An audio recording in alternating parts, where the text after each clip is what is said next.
পর্যন্ত যায়, আমাদেরকে সঠিক ইসলাম বুঝে যাওয়াটা দরকার। এখন তারা আমাদেরকে বুঝাইতে চায় সবে বরাত পালন করা বেদাত। বুঝাই দিল আমাদের দেশে আমরা যারা বরাত পালন করি আমরা বেদাতি হয়ে গেলাম। নামাজের পরে মুনাজাত বেদাত বুঝাই দিয়ে দিল এখন আমরা যারা নামাজের পরে দোয়া করি আমরা বেদাতি হলাম। আল্লাহর ওলির দরবারে উরুস শরীফ হবে, ওরা বলে দিল বেদাত। এখন আমরা যারা উরুস শরীফ করি আমরা বেদাতি হয়ে গেলাম। আল্লাহর ওলির বাড়ি নাজরানা হাতি আনবো, চাল আনেন, গরু আনেন, আপনি হালাল খাদ্য দ্রব্য নিয়ে আসেন। এখন ওরা বলে দিল বেদাত, আমরা হয়ে গেলাম বেদাতি। বাজান, আল্লাহর ওলির দরবারে এসে মুরিদ হওয়া, বায়াত নেওয়া, আল্লাহর ওলিদেরকে ভালোবাসা, ওরা বলে দিল পীর পূজা। এখন আমরা পীর পূজারি হয়ে গেলাম। মাজার জিয়ারত করার কারণে আমরা মাজার পূজারি হয়ে গেলাম, বেদাতি হয়ে গেলাম। ওরা হয়ে গেল হক্কানি।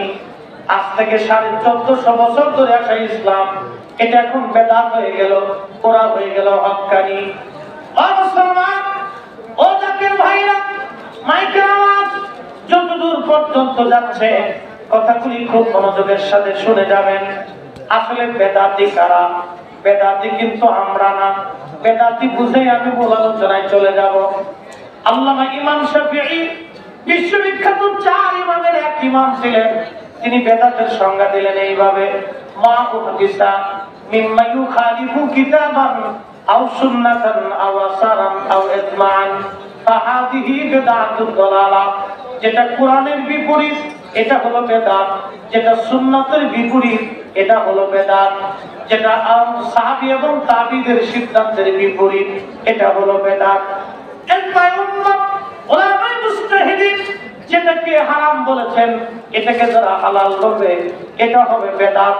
কিন্তু দুঃখের বিষয় হলো সত্য, আমরা অরিজিনাল সুন্নি যারা আহলে সুন্নাত ওয়াল জামাত, আমরা যারা বলি আল্লাহপন্থী, তরিকতপন্থী, কাদেরিয়া, চিশতিয়া, নকশবন্দিয়া, মুজাদ্দিদিয়া, আমরা সঠিক ইসলাম করার পর আমরা হয়ে গেলাম বেদাতি, আর ওরা হয়ে গেল সুন্নতি।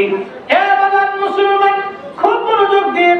আমরা মিলাদ বললাম এর লাগে বেদাতি হয়ে গেলাম, আমরা দুরূদ বললাম এর লাগে বেদাতি হয়ে গেলাম, আমরা নবীকে দাঁড়াই সালাম দিলাম এই জন্য আমরা বেদাতি হয়ে গেলাম। ওরা নবীরা তাজিম করলো না, ওরা হয়ে গেল হক্কানি। বুঝতে পারছো?